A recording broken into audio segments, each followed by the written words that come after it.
Региональные власти выступили с инициативой об реализации такого социально-патриотического проекта у нас в образовательных учреждениях «Автономия». Это проведение патриотических линеек в наших школах.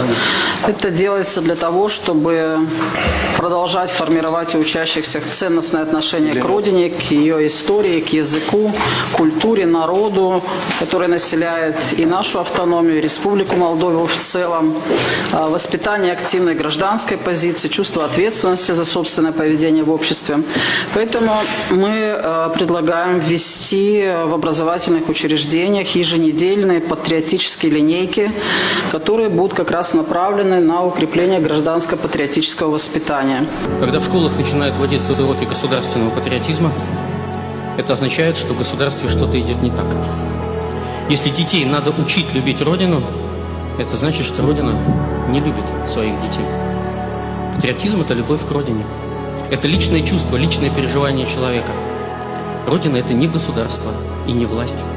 Родина – тот уголок земли, с которым человека связывают истоки жизни. А если людей начинают с детства учить любви к государству, любви к власти, это не патриотизм. Это воспитание лояльности и покорности. И в те решающие моменты жизни, когда решаются судьбы Отечества, таким образом воспитанный человек, выбирая между любовью к Родине и лояльностью к государству, может изменить Родине. Потому что любовь к Родине иногда требует идти против государства, против власти.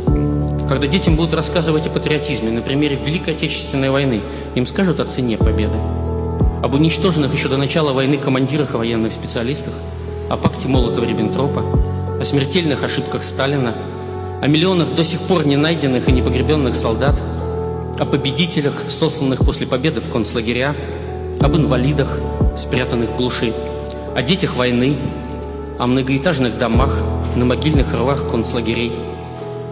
Им расскажут о миллионах доносов, о черных воронках, о тройках, о ГУЛАГе, о законе 3 колосков, о смертной казни для детей с 12 лет. Это будет частью патриотизма? Этим тоже нужно будет гордиться?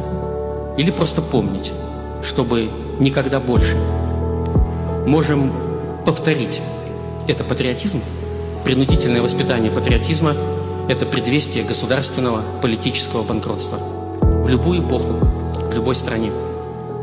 Если народу не за что любить государство, то нужно думать о понуждении народа к любви или о перемене политики государства по отношению к людям.